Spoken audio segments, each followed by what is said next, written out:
Happy New Year po sa inyong lahat. Kamusta naman ang putukan dyan sa inyong kapitbahay? Kami po kasi nakinood na lang ng putukan. Allergic na allergic po ako dyan sa putukan na yan eh. Bihira po akong lumabas para manood ng fireworks. Dahil ewan ko ba, para bang lagi na lang ako puputukan ng mga bawang, triangulo, ng 5 star at ng kung ano-anong paputok dyan. And yet, hindi po natin talaga maaalis ang paputok sa pagsalubong natin ng New Year. So, Happy New Year po sa inyong lahat at ipagpatuloy po natin ang panalangin natin para sa ating mahal na presidente na kahit na anong gawin ng kalaban ay hindi po nila mapapatumba si President Bongbong Marcos. Yung pong tinawag nilang weak leader. Taon-taon na lang tinatawag nilang weak leader. And yet, pag natapos yung taon, siya pa rin naman ang presidente. Weak leader, pero hindi naman nila mapabagsak. Ito pa kaya natitirang mga taon ng presidency ni Bongbong Marcos? Pero asahan po natin, magdodoble, triple po ang kanilang gagawin. Mag-iisip ng kung ano-anong gimmick at plano para pabagsakin si President Bongbong Marcos.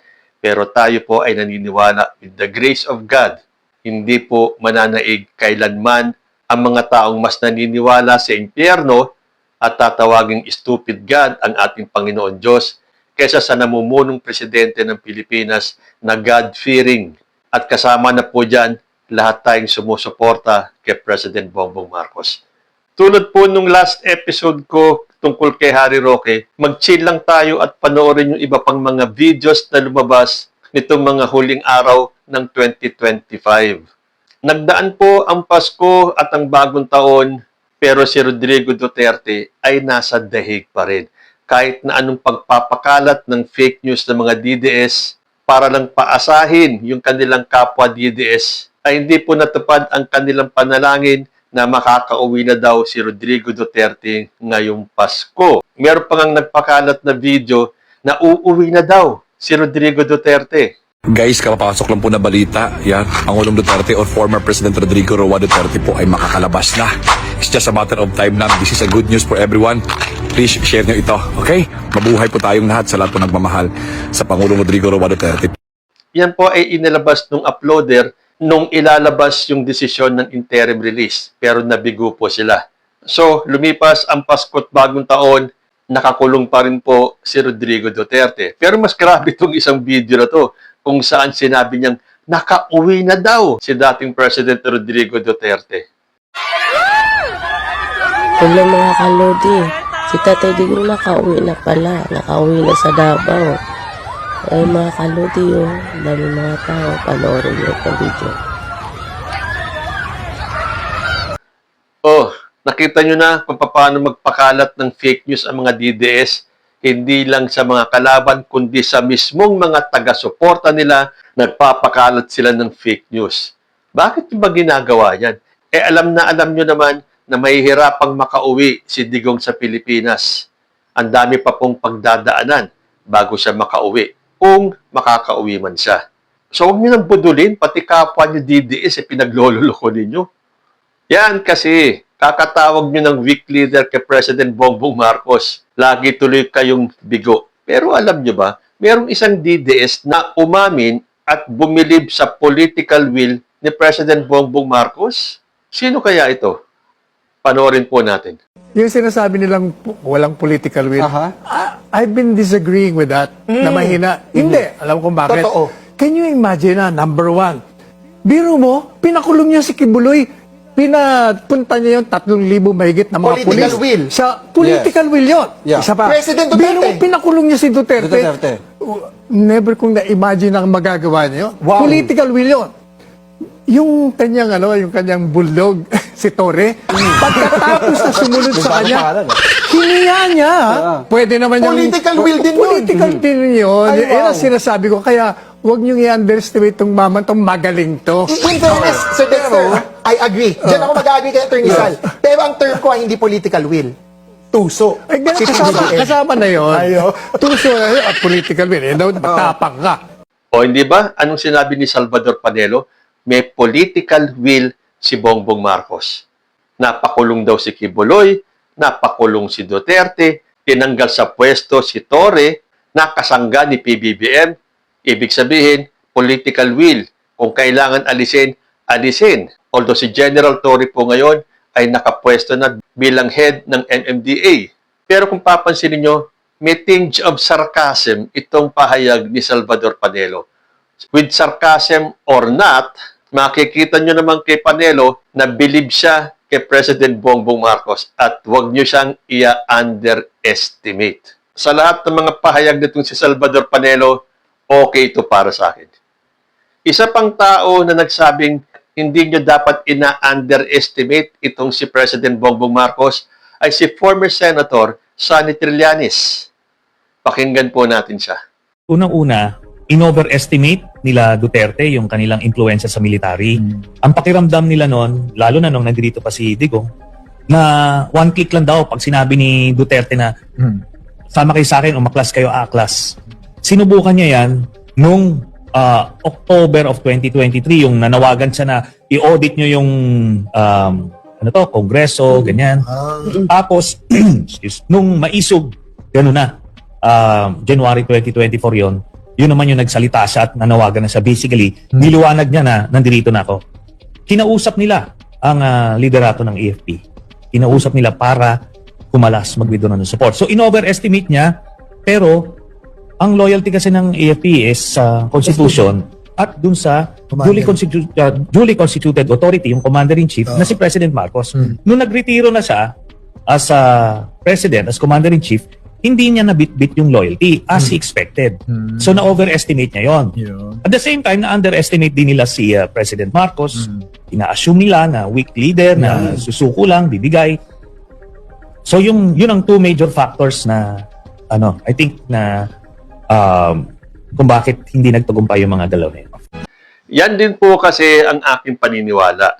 Akala kasi ni former President Rodrigo Duterte, kahit na wala na siya sa pwesto, na ang loyalty ng ating kapulisan ay nasa kanya pa rin. Pwede ba yun? Hindi naman si Digong ang Constitution. Ang ating pong mga kasundaluhan ay loyal sa Constitution. At kung sino ang nakaupong presidente, syempre, doon sila papanig. In-underestimate kasi nila Digong, pati na ang ating militar, na akala niya kapag umalis siya sa pwesto at isang pitik niya lang, susunod sa kanya ang ating militar. Sad to say, hindi po yun ang nangyari. Kaya nga hindi matuloy-tuloy yung people power nila eh. Hindi magtagumpay ang kanilang pang-aagaw ng pwesto sa ating presidente. Salamat din po sa ating military, sa ating kapulisan, na hindi po sila mababayaran dahil ang kanilang loyalty ay nasa Constitution natin. So tama si former Senator, never underestimate President Bongbong Marcos. Madako naman tayo dito sa intelligence funds dahil may mga question. At isa na rito ang kapatid ni Sara Duterte na si Pulong Duterte. Bakit ninyo pagdududahan ang confidential funds ni Sara Duterte at kung saan niya ginastos ito, samantalang ang intelligence funds naman ng presidente na si Bongbong Marcos ay bilyon kumpara sa milyones ng kay Sara Duterte. Nag-iisip ba itong mga taong ito? Bakit niyo ikukumpara ang intelligence funds ng presidente sa vice-presidente? Samantalang, nung panahon ni Leni Robredo, wala daw siyang confidential funds. But then, bakit nyo nga naman questionin ang kay President Bongbong Marcos, yung kanyang intelligence funds ay naka-record at detalyado po ang pagkakagasta. Hindi tulad nung kay Sara Duterte na questionable. Pero, nung panahon ba ng kanyang amang si Rodrigo Duterte, wala bang intelligence funds? Kung maka-question kayo ng intelligence funds ni Bongbong Marcos, ganun-ganun na lang. Silipin naman natin kung saan ginamit ng tatay ninyo ang kanyang intelligence funds. Ang intelligence fund, binili ko, pinapatay ko lahat. Kaya ganun ang Davao. Yung mga kasama ninyo, pinatigok ko talaga. Yun ang totoo. Oh, hindi ba nakakakilabot naman yan? Isa na naman pag-amin ni Rodrigo Duterte. Saan niya ginamit yung intelligence funds? Para pumatay. Yan ang sinabi niya, ha? Inamin niya. Sa bagay kaya naman nagkandaleche-leche ang buhay nitong si Rodrigo Duterte. Napakadaming instances, napakadaming videos, maghanap lang kayo sa social media kung ilang beses siyang umamin sa kasong pagpatay. So masisisi nyo ba ang ICC kung bakit dinampot si Rodrigo Duterte at ngayon ay nakapiit at may posibilidad na hindi na makauwi? Ito ba alam na mga DDS? Meron ba tayong narinig kay President Bongbong Marcos na yung kanyang intelligence funds ay ginamit niya para patayin ang kalaban? Parang wala, ano? Samantalang itong si Digong, proud na proud pa with conviction kung saan niya ginamit ang kanyang intelligence fund. So nakita ninyo kung paano niya pinagdiinan kung saan niya ginamit yung kanyang intelligence funds at yan ay para pumatay. And speaking of pagpatay, ano ba to? Nagiging normal na ba para sa ating mga Pilipino na ipangalandakan natin ang ating napapatay or pinapatay or papatayin? Naalala nyo kasi a few weeks ago nung nag-birthday si Cara David, nung nag-celebrate siya ng ika-52nd birthday, meron po siyang naging birthday wish na sana mamatay na daw lahat ng korakot. Na para sa akin siguro out of jest, dahil nga sa ating disgusto nung nalaman natin doon sa isiniwalat ni President Bongbong Marcos na korupsyon. Samantalang alam naman natin na ang korupsyon, hindi lang gayon, hindi lang panahon ni Duterte, kundi way back, may korupsyon na po sa ating bansa. But we chose to stay silent dahil alam natin wala tayong magawa. Dahil kung yung mga leaders natin na yung mga nagdaan presidente ay walang ginawa dyan sa korupsyon na yan, parang tinanggap na lang natin. Parang sige na nga. Way of life na natin mga Pilipino, ang corruption in the government.